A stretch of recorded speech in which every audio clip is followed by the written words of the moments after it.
નમસ્કાર, આપ જોઈ રહ્યા છો સ્પાર્ક ટુડે ન્યૂઝ। જાફરાબાદના માછીમારોએ મામલતદારને આવેદનપત્ર આપ્યું છે। સૌરાષ્ટ્રના માછીમારો અને દરિયાઈ જીવનસૃષ્ટિના અસ્તિત્વ માટે જોખમરૂપ જેતપુર ડાઇંગ એન્ડ પ્રિન્ટિંગ ઉદ્યોગના કેમિકલયુક્ત પાણીના નિકાલ માટે deep C disposal pipeline project રદ કરવા અંગે જાફરાબાદ મામલતદારને આવેદનપત્ર આપવામાં આવ્યું છે।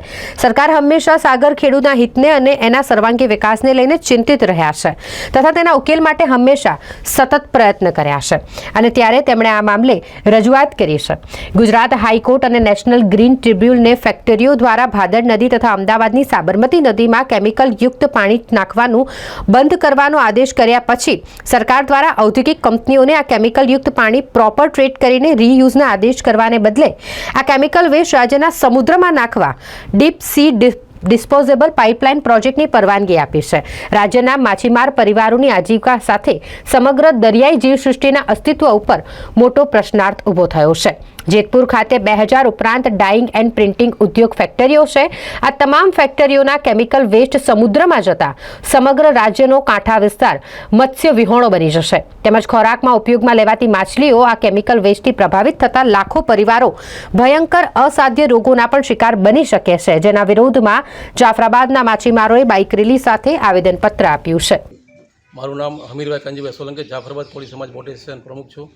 આ જેતપુરનું જે પાણી પોરબંદર સાઈડ કાઢવામાં આવે છે એના હિસાબે આખા ગુજરાતને નુકસાન છે અને આ સૌરાષ્ટ્રની અંદર પણ ગુજરાતની અંદર ખેતી પછીનો મોટો ઉદ્યોગ હોય તો આ આપણો મચ્છીનો ઉદ્યોગ છે, કારણ કે ગવર્મેન્ટ આના માટે લાખો માણસો બેરોજગાર બનશે। એના માટે અમારી સરકારશ્રીને વિનંતી છે અને મોદી સાહેબને પણ અમે પ્રાર્થના કરીએ છીએ કે અમારા ફિશરમેન અત્યારે 5 વર્ષથી તો સાવ ખલાસ થઈ રહ્યા છીએ, તો આના બચવા માટે આ પાણી ન કાઢે એવી મારી નમ્ર અરજ છે મોદી સાહેબને। મારું નામ કનૈયાલાલ સોલંકી, પ્રમુખ શ્રી ખારવા સમાજ માછીમાર બોર્ડ એસોસિએશન। હાલના સમયમાં આપને ખ્યાલ હશે આખા ગુજરાતની અંદરથી જે જેતપુરનું કેમિકલયુક્ત પાણી પોરબંદરની દરિયાની અંદર ઠાલવવાના છે, આના વિરોધ માટે પોરબંદરથી લઈને આખું ગુજરાત અત્યારે માછીમારો વિરોધ કરી રહ્યા છે। સરકારે આ જે નીતિથી આ જે પરમિશન આપી છે ખરેખર આ બહુ ખોટી વસ્તુ છે, કારણ કે ફક્ત પોરબંદરને નુકસાન નથી થવાનું, આ નુકસાની આખા ગુજરાતના દરિયા કિનારા ગુજરાત, દીવ, દમણ, ગોવાના તમામ દરિયા કિનારાના માછીમારોને નુકસાન થવાની છે। આવતા દિવસોની અંદર ફક્ત જેતપુરનું પાણી નહીં પણ આવતા દિવસોની અંદર અમદાવાદનું પાણી ખંભાતના દરિયામાં છોડવાના છે, જેને કારણે આ ભાવનગર જિલ્લાનો તમામ પટ્ટો માછીમારો માટે ખલાસ થઈ જશે। સરીગામ, ઉમરગામ, વાપી આ કેમિકલ પણ દરિયામાં ઠાલવાના છે। એટલે ટૂંકમાં ગુજરાતના માછીમાર માટે હવે દરિયાની અંદર મચ્છીનું પ્રમાણ કે મચ્છી રહેશે જ નહીં, કારણ કે આપણે જોઈએ છે કે એક સામાન્ય કેમિકલ દરિયાની અંદર આવે છે તો કરોડોની સંખ્યા મચ્છી મરી જાય છે।